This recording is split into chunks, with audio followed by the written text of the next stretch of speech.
Thanks so much, everybody, for coming. Feel free to come up and grab more food. There are leftovers. So we, of course, don't want to let them go to waste here. I'm very excited to welcome Andy Fisher for his book talk, Big Hunger. Mr. Fisher is an activist, an NGO consultant, and a teacher at Portland University in Oregon. Big Hunger is the launch for a new vision for how to untable corporate interest from food banks and the anti-hunger movement. So I'll share a very brief little bit of background on Mr. Fisher. In 1994, Andy Fisher co-founded and led the Community Food Security Coalition, a national alliance of hundreds of groups working on urban food access and local food issues. Fisher then led the coalition as executive director for 15 years, went on to lead more successful advocacy efforts that resulted in the passage of crucial nutrition legislation. Mr. Fisher is an expert on a variety of food system topics and tactics, including, but not limited to, food policy councils, community food assessments, healthy corner stores, coalition building, and farm-to-cafeteria programs. And I'll just read one brief snippet of a review from Raj Patel at UT Austin of Big Hunger. Andy Fisher charts how the good intention to end poverty has metastasized into an industry that keeps 50 million Americans hungry. No one is spared in this searing analysis, from corporations to foundations to food banks. If hunger is to be ended in America, the unholy coalitions that currently frustrate, ignore, and try to contain attempts for radical change will need to be blown apart. Big Hunger is a book to burst that bubble. Thanks, everybody. Let's welcome. Thank you. Thank you for the nice introduction. And it's an honor to be at Harvard, a pleasure. And I'm honored by the great attendance we have here. I know it's the last day of classes, so I really appreciate you all coming out. I'm going to kind of, since we're running a little bit late, I'm just going to kind of jump into it. And I'm going to start off with a picture of my son. And his name is Orion, and this is what Orion looked like in 3rd grade. He is now in 9th grade, and he does not look like that anymore. He has a little mustache, and he's getting kind of muscular because he's doing this CrossFit stuff at school. Anyways, and he's got a cell phone addiction, which kind of, well, we'll talk about a little bit in a second. So in 3rd grade, Orion came home from school one day right before Christmas, and he was just super excited. He's like, Mom and Dad, there's a food drive in our class. And the class that gets the most, raises the most money and gets the heaviest food wins a pizza party, right? So Orion was super excited. He wanted that pizza party. So he starts scouring our cupboards and trying to figure out what the heaviest food is, right? Because it's all about pounds. So we give him a few cans of stuff. He goes to take it to school. He's happy. Week or two pass by. It's a deadline for the food drive. And I'm on my way out to the grocery store. And he's like, Dad, you got to get me some heavy food. I'm like, OK, Ryan, I'll get you some heavy food. So I'm at the grocery store trying to figure out like the dollar per pound ratio of food, right? And I'm thinking, well, hell, Pepsi, a 2-liter bottle of Pepsi is cheap and it's heavy. Can I get him that? I couldn't do it. I ended up getting him some cans of beans. But before I kind of go on, I should say that there was a happy ending for Orion. He did get his pizza party, not because his class raised the most food, got the most weight of food, but because he has a couple twins in his class, and their parents are lawyers, and they're extremely generous, and they wrote a big check to the food bank, so he got his pizza party based upon that. Anyway, so as I was at the grocery store, I realized that there's just something that was just really bugging me about this food drive, and I realized it was because it's a microcosm of the problems with the emergency food system.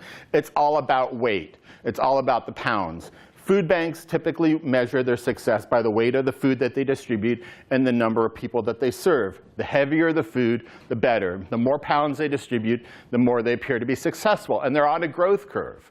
Every year, strategic plans are typically like, we've got to distribute 5% more food than we did last year. That's how we know we're doing our job.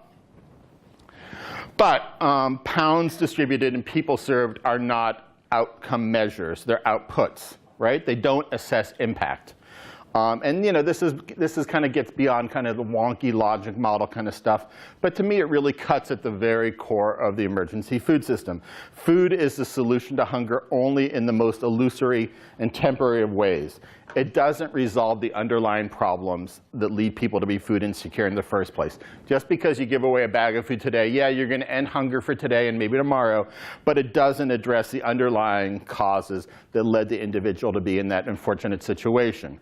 Hunger is a symptom of poverty, which in and itself is linked to powerlessness, to racism, to sexism, to many other forms of oppression in our society. And a box of free food is really a poor substitute for increasing somebody's political power. So underlying this charity approach is really the very concept of hunger. Hunger as a societal problem is artificial. It doesn't exist outside of other social problems. We made a deliberate choice, especially back in the 1960s. There's a great book by a gentleman named Nick Kotz who looks at kind of how we decided to move into the hunger arena. And he documents that there was a deliberate decision back in 1967 among anti-poverty advocates to focus on hunger because poverty was seen as a challenging concept to address. It was a broken brand. So hunger is universally immoral. It has a biblical context. In this society, generally nobody thinks that anyone deserves to be hungry. They may think they deserve to be poor, because we get into this concept of the deserving and the undeserving poor. But hunger is a great uniter. Hunger really, everybody in this country really believes that we all have a right to food, although we don't couch it necessarily in that language. Hunger has strong emotional appeal. We can't always agree on the solutions to hunger, but we do agree that it is a problem. And we all, so what we do is we tend to go to the simplest, easiest answer, which is providing food, which is charity. And that's the one that, however, has the least impact. And this is a consistent theme that I see in the anti-hunger community, in that they'll mortgage tomorrow to feed people today. And it's this trade-offs that get made within the anti-hunger community. So, food charity's been growing by leaps and bounds. Food banks really started in the early 1980s as a response to Reagan-era cutbacks to food stamps, as a response to a deep recession that was happening, a lot of unemployment. I grew up in Youngstown, Ohio, which was a very thriving steel town until about the late 70s, early 80s. The bottom fell out from the steel industry. Overnight, you had 20–30% unemployment. So it was places in Youngstown and other places in the Rust Belt, especially, where you started to see labor unions and churches, civic associations starting to develop these food banks that were based on existing models, and they grew out of control. They really snowballed out of control. So now we have 200 food banks in the country as part of the Feeding America network, 60,000 food pantries and soup kitchens, and they serve about 46 million people with $5 billion worth of food every year. And the sector continues to grow by popular demand. And I just wanted to point out, this is the Boston. I just wanted to give you some statistics on the Greater Boston Food Bank, which is one of the larger, very traditional food banks in the country. So I'm not going to go through this. You can see kind of the scope of it's a business, and they see themselves very much as a business. But anyways, the sector continues to grow by popular demand. Volunteers feel good about solving hunger. Donors feel good about solving hunger. Corporations get a tax break. They get a halo effect from doing so. And then the right wing points to it as a rationale for privatizing our national anti-hunger response.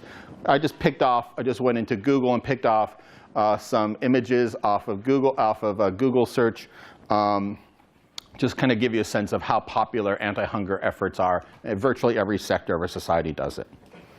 So food banking grows because entrenched interests profit from it, not because it helps the poor. And I think poor people are just the pass-through. They suffer death by 1,000 cuts to their dignity every time they have to pick up food to last them through the end of the month. So the emergency food system has been institutionalized as part of American society. It is one of the largest parts of civil society. On one hand, that's great. On one hand, that's a testament to our generosity as a nation. But on the other hand, we've been doing this for 35 years, 40 years. Are we seeing progress, or are we stuck in a rut? Are we doing relief work when we should be doing development work? Why do we keep doing the same thing over and over for 40 years, and is it working? And I want to explain to you a little bit about kind of what I see as toxic charity.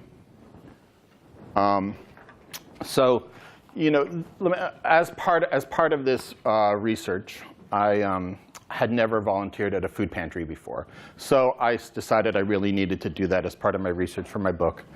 So I called up my friends at Oregon Food Bank and I asked them, where can I go? What's the best food pantry in town, in my part of town? So they pointed me to one about 4 or 5 miles from my house. It's in the basement of a church. It's what's called a shopping pantry, if you guys know what that is. It's basically the half of the basement of the church is laid out like a grocery store. It's got coolers, it's got shelves. Clients go in there, recipients go in there and pick food off of the shelves based upon their household size and what they're allowed to have. Gives them a little bit more dignity. Idea is to give them a little bit more dignity rather than just plopping a bag of food in front of them. So I go in there. It's my first day. I get my orientation. It's this girl with purple hair. She's a teenage girl. And she was there because she did something her parents didn't like. So this was her punishment, community service. So she tells me that my role is to be a cross between a shopping guard, a personal shopper, and a security guard. Right? Personal shopper because I'm there to help people navigate the system, and a security guard because I'm there to make sure nobody takes too much of anything. Because especially the meat and the higher value items, they want to be fair. Got it, right? So I have a 4-hour shift. I'm halfway through my shift, and I come upon my next set of clients, and it's an elderly African-American couple. And they're just sitting there. They've been waiting for 2 hours. They're dejected. They're looking tired and dejected because they've been sitting in the dingy church basement for 2 hours waiting for their turn. So I come up to them. I grab a shopping cart, throw some boxes in it. I introduce myself. I ask them their household size. And I start taking them down the aisles, and I start telling them what they can take. They can take a can of tuna and 3 cans of beans and a package of spaghetti and 6 potatoes, right? So as they're figuring out what they want, as they're shopping, I realize I'm hovering over their shopping cart, right? I'm just making sure they don't take too much. And I catch myself doing it, and I felt stupid about it. So I give them, I take a few steps back, right? Give them a little bit of space. And I realized I'm still hovering over their damn shopping cart. I'm making sure that they don't take, a few extra potatoes. And at that point, I really felt like I was being oppressive. I felt like there's this inherent power dynamic in the emergency food system in this food pantry. I'm a white guy. I'm middle class. It's an elderly African-American couple. They're just trying to get some food and make it through the week. And I'm trying to make sure they don't take a few extra potatoes. And it was this kind of dynamic that recreated itself over and over during my volunteer shift there. I'd be encouraged to tussle with people. Mary would come in, and the staff would tell me, watch out for Mary. She takes extra stuff. Mary takes extra stuff. I put it back on the shelves. It's just this kind of back and forth, this really uncomfortable power dynamic that I found. So I decided that I really needed to be on the other side of this equation. So I called up my friends at the Oregon Food Bank, and I said, where can I go to be a recipient? What's a good food pantry? And I have never been to a food pantry before as a recipient. I've grown up in a pretty middle-class household, pretty middle-class existence.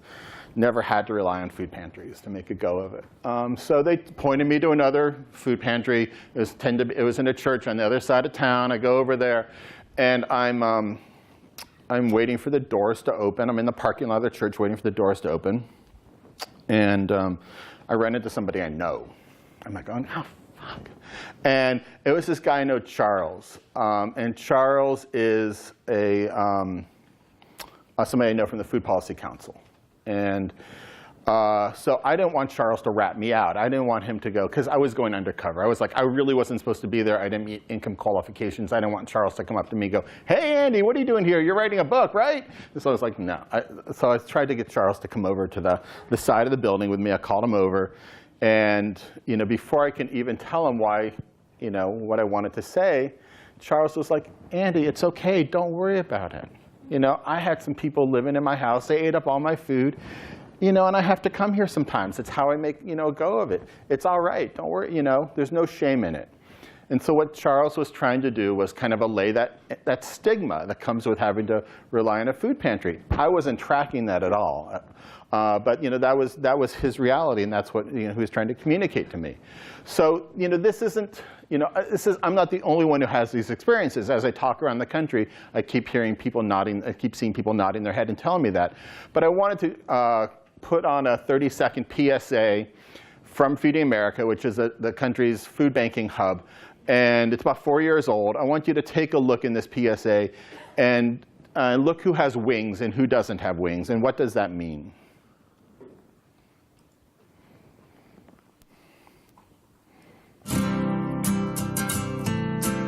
Make this bigger. Every day across America, excess food is gathered by a network of good people at local food banks, giving hope to millions of children who struggle with hunger. They've earned their wings, and you can too. Together, we can solve child hunger. Support Feeding America and your local food bank at feedingamerica.org. So what do you guys see? Sorry about the technical difficulties there. You me to run it again? Yeah? OK. Let me see if I can go back to it just a second.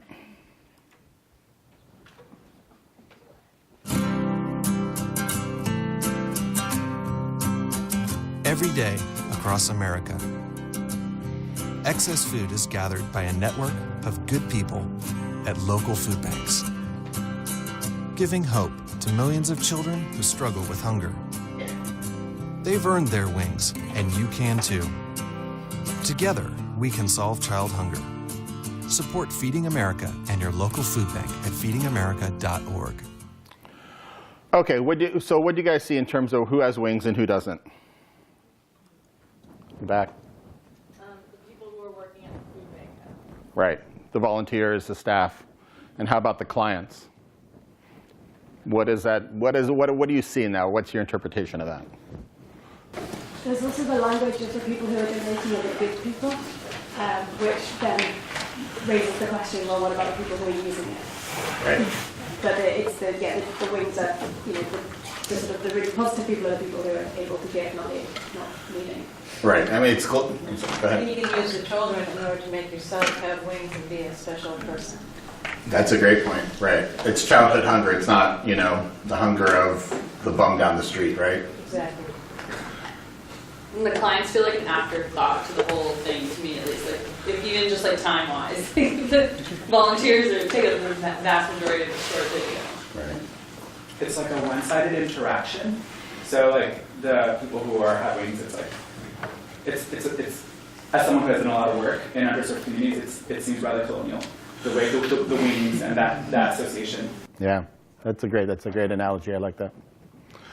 Yeah, so I mean, just on a very basic level, being a wings is you're angelic, you're holy. So to me, it reinforces this whole concept of the undeserving poor. Even though they're children, they are not angelic enough to have wings. So there's a gentleman named Robert Edgar, who you guys may have run across. He is out in LA now. He runs a group called LA Kitchen, and he has this great quote up on the screen. I think that really fits that video. It's all about redeeming the giver, not liberating the receiver. So let me shift gears a little bit. So all of this would be a price to pay, right? I mean, their dignity would be a price to pay if it were effective at ending hunger, but it hasn't been. We've been tracking food insecurity since 1995. You guys probably know this, but there's an 18-question survey that USDA puts out that they send out every year through the Census Bureau. And we've been tracking since 1995. You can see from this graph that the red line is at 12% in 1995. The green line is at 4%. The numbers go up and down according to how the economy goes. Economy goes south, numbers go north. But we're still above 12%. So as a nation, over this 20-year course of time, we're not making progress. We're treading water. So the question is why? What are we doing wrong? What should we be doing differently?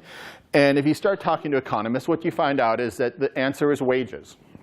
We're really not addressing wages in the way we should be. And we're not addressing people being able to get full-time work either. The economy is improving, but it's really not translating into food insecurity reduction. So the minimum wage hit its highest level in the 1960s. It would be at over $18 an hour if it had kept up with productivity. Nationwide, it's $7.25. What is it in Mass now? Minimum wage? Anybody know? 9-ish? All right, probably under 10 is what I'm hearing. But what we're seeing increasingly people who are showing up at food pantries and people who are reliant on SNAP is that they're working households. 80% of households that receive food stamps have at least one wage earner in the family. So I go back and I start thinking about, okay, I go back to that slide about the food banks. 200 food banks, Greater Boston Food Bank being very powerful, very large. So my question, I start thinking, well, what are those food banks doing about wages? Are they addressing wages? And I start doing some research into it, and I find out that only a handful or two of food banks around the country, of the 200, are really advocating for a raise on minimum wage or the Affordable Care Act. Medical costs are the #1 thing that drive people into bankruptcy, or affordable housing. I mean, we all know the cost of housing in Boston is outrageous, as it is in many places around the country. And the more money people spend on rent, obviously, the less money they have to spend on food.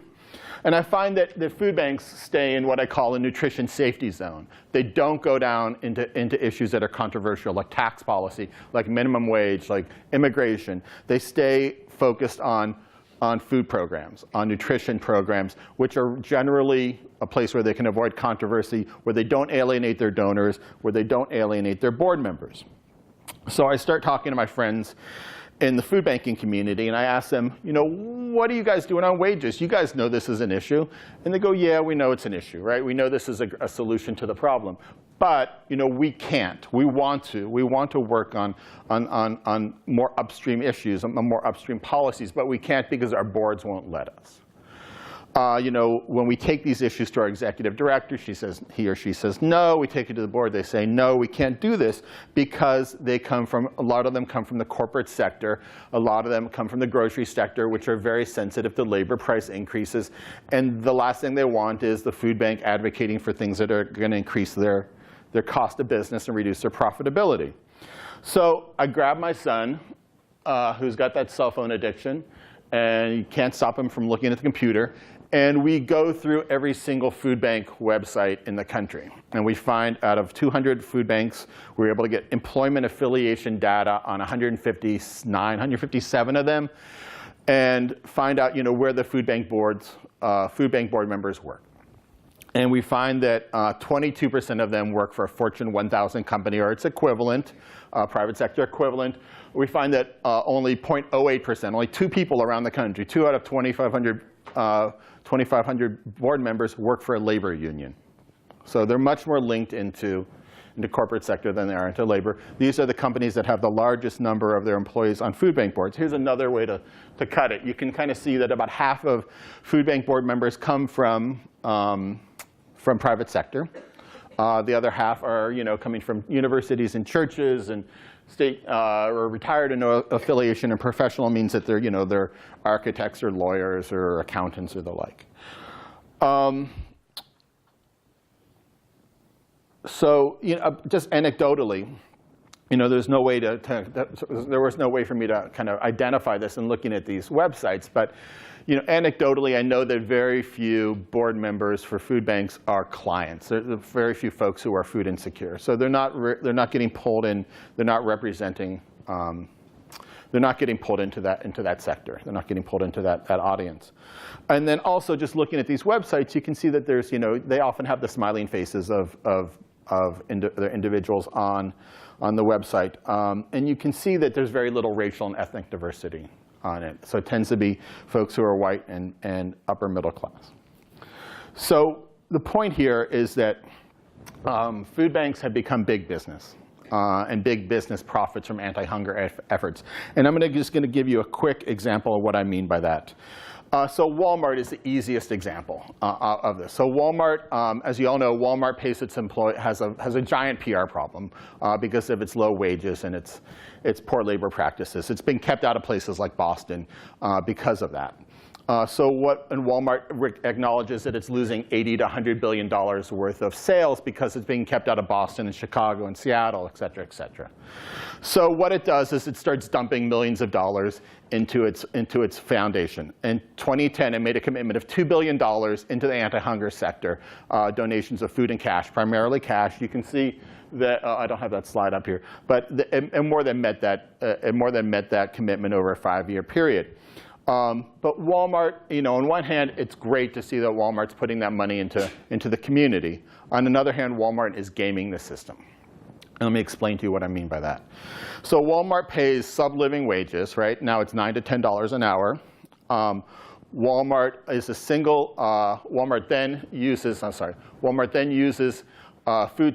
then encourages its staff, its employees, to go onto food stamps or to go to food banks to make ends meet, to keep its wage costs low. Walmart is the single largest redeemer of SNAP in the country. In 2014, it redeemed 18% of food stamps for $13 billion. And I should say, parenthetically, that a congressional study found that Walmart's low-wage practices are costing taxpayers $6.2 billion a year in public subsidies, like SNAP, like affordable housing, and Medicaid. So Walmart is, again, paying its workers low, encouraging them to get onto food stamps, encouraging them to go to food banks and make ends meet, then redeeming the food stamps that their employees get, then getting a halo effect, getting lots of positive earned media from doing so. From every $50,000 donation it makes to a local food bank, it gets lots of great media in the local press. But then it also is using that press as a way. It's using those donations as a way to neutralize opposition. So you see in places like Boston and Chicago and Seattle, where it's been kept out, you see it target, and it strategically uses its philanthropy to support its entry into those markets. For example, if its philanthropic donations into Boston are at $1 million before it enters into a campaign to build in the city, it'll pump that money up to $3, $4, $5 million at the height of that campaign. When the Mayor Menino says no, the donations go back down to $1 million. So that's kind of what I expect. It's kind of what I expect from Walmart. But what I don't expect from the anti-hunger community is that they're in bed with it. And one of the best examples of that is in 2013 in Washington, D.C. Washington, D.C. City Council passed legislation that would have made a $12.50 minimum wage for big box retail stores, primarily Walmart, for them to come into the city, as a condition of them coming into the city.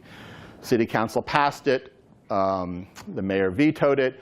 But there are plenty of anti-hunger groups working in Washington, D.C., some of them working locally, who get 6- and 7-figure grants from Walmart, and they did not support that legislation, even though it clearly would improve the standard of living for their constituency.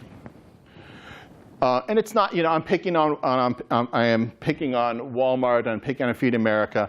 I'm going to show you let me show you a quick video of a relationship between Walmart and Feeding America that came out April and May of this year.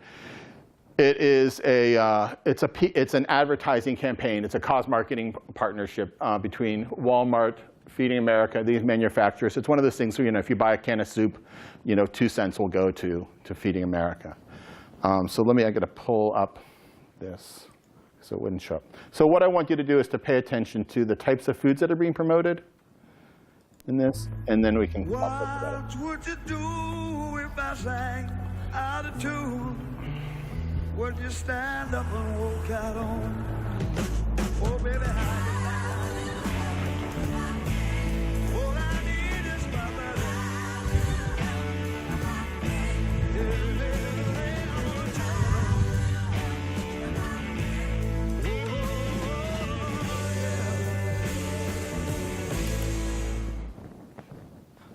Okay, so what do you guys see there? What kind of foods?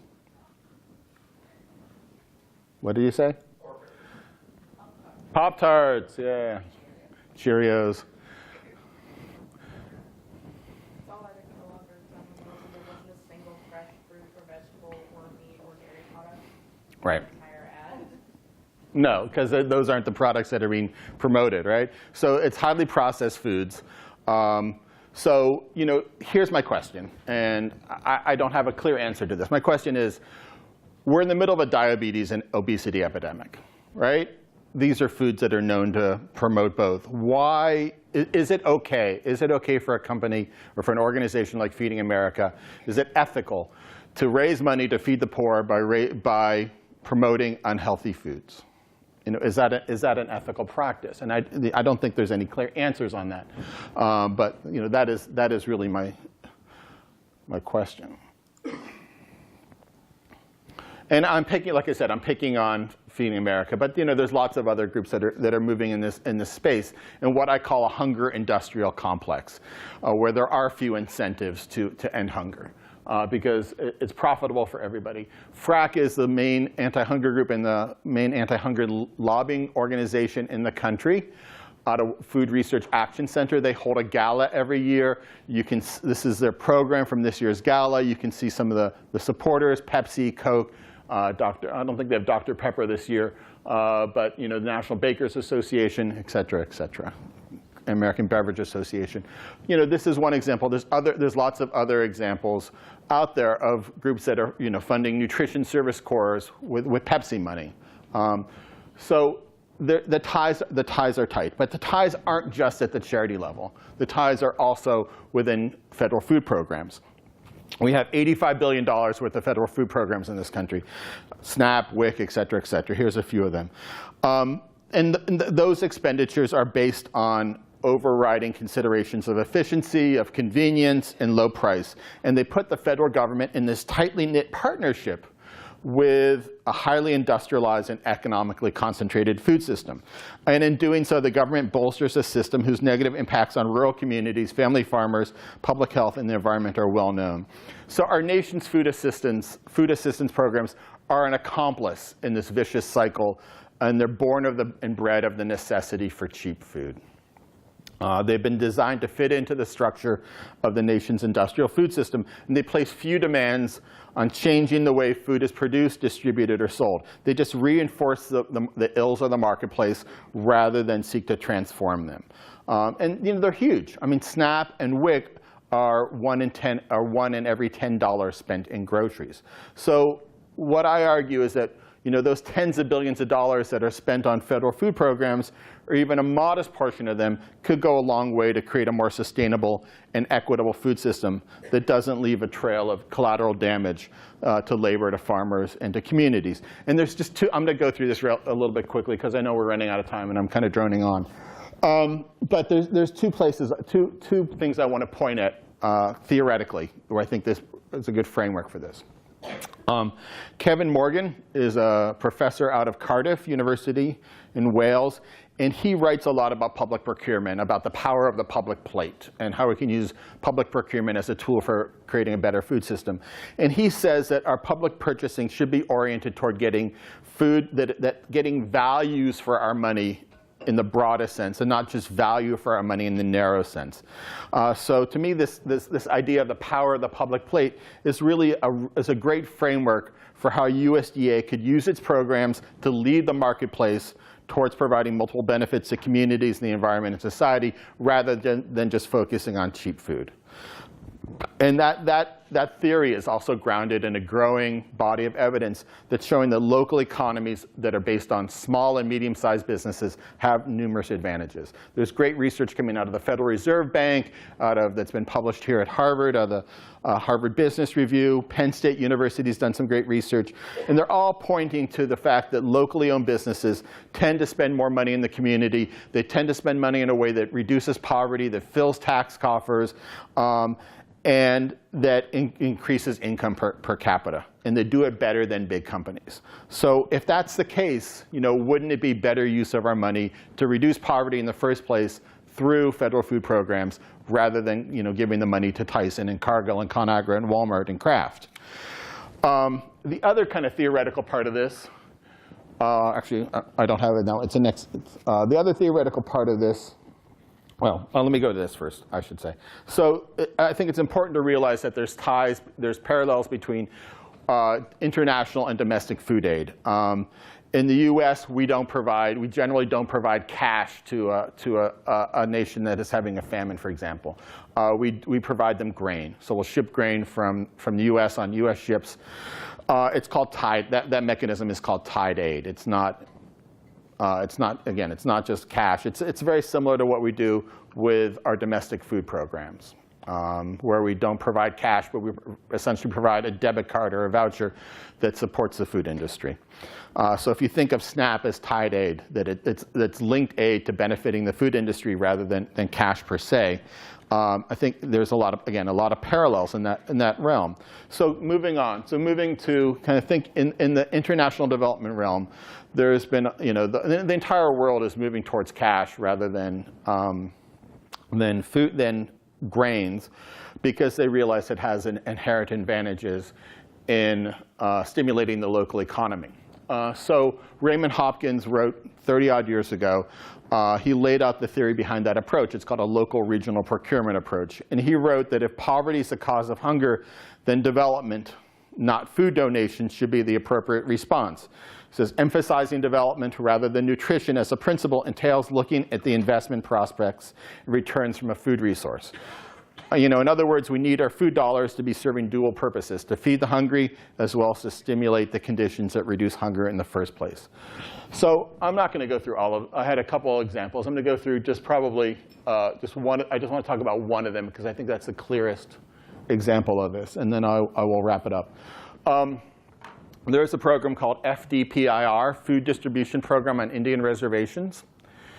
And it is a $100 million program. It is for Native Americans who will qualify for the SNAP program, but you can't give them a debit card because there are no grocery stores in their community to go to. They're isolated geographically. So what USDA does is it provides commodities. It provides boxes of commodities to them, which are getting a little bit better and getting a little bit healthier. But what's been happening, what traditionally has been what traditionally has been going on is USDA buys those commodities through the open market and ships them into Indian country. With the help of Mazone and Janie Hip, who is this person up here who's up at the University of Arkansas, they've been working to introduce, on a permanent basis, native traditional foods. Bison, wild rice, salmon, and blue corn into those food packages. And they've been doing it in a way that opens the door for native producers to sell into those programs. So it is a $100 million economic development opportunity that has not been used, and there's starting to be some changes in it that provides an opportunity to build wealth in Indian country and to reduce the number of people who are dependent upon that program in the first place. So I want to move on and go to just go to what can academics can do. So I don't have it on my paper. So I just want to point out a few ideas for that you can do in academia. I encourage folks to think about what would be a big hunger research agenda. I have a slide about that, and the next slide is about that. To work with food bankers to develop new evaluation approaches, evaluate economic benefits of local food, research into joined-up policies for the Farm Bill. How do we link up nutrition and agricultural policies to support local and regional economies? And here's some research ideas. I'll leave those up there and take some questions. So thank you.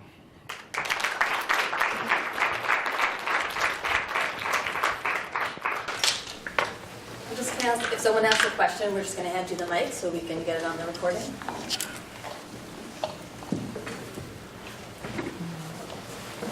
More food, anybody?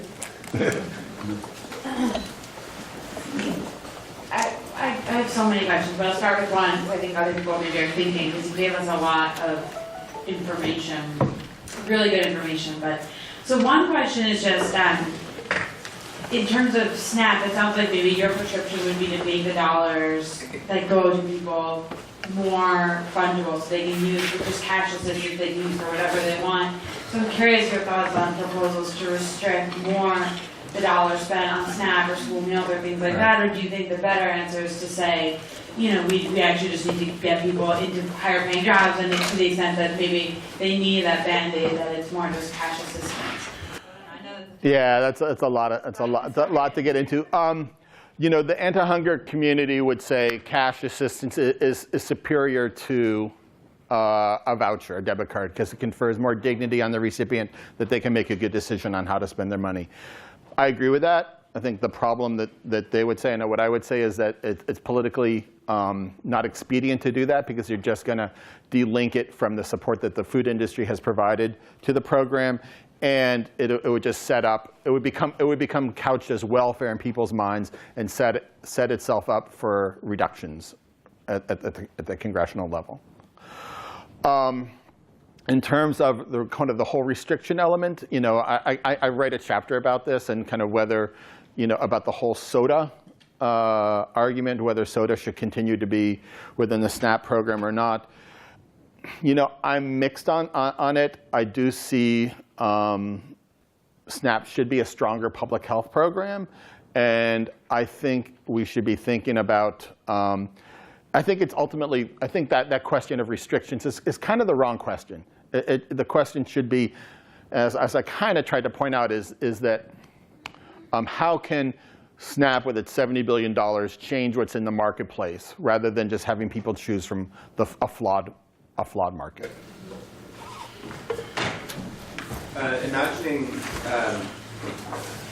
Imagining a kind of standard food pantry in a city, and imagine that they get a new board that wants to make a decision, to make some changes. What can your basic food pantry, which is doing all the things we're looking at before, and you've got the angels who are serving food to faceless recipients, what can they change about their processes? Sure, it's a good question.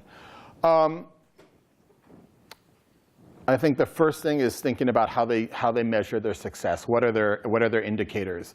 Is it continue to be the amount of pounds distributed and people served, or is there another way to evaluate their work? I think secondly is, you know, the typical food pantry is probably just moving people in and out. I mean, this is changing, right? And the field is very much rapidly changing.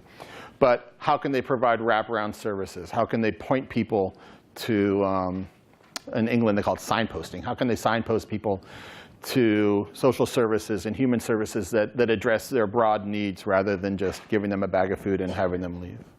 So just a couple ideas.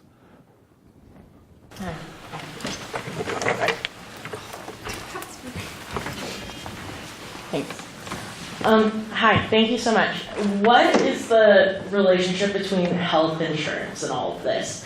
Like, do you see that as another way forward? Like, if people had health insurance, would that help the situation? You know, if there were universal health care, people wouldn't be running into the high medical bills that are driving them into bankruptcy, and wouldn't be forcing them into food banks in the first place.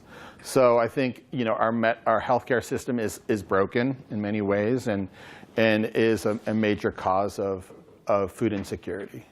On the other hand, what you see is an increasing linkage between health insurers and health providers and anti-hunger groups around measuring food insecurity. And you're seeing pediatricians being, I don't know if required, but being encouraged to screen kids for food insecurity, being encouraged to direct them to social service programs or to food pantries.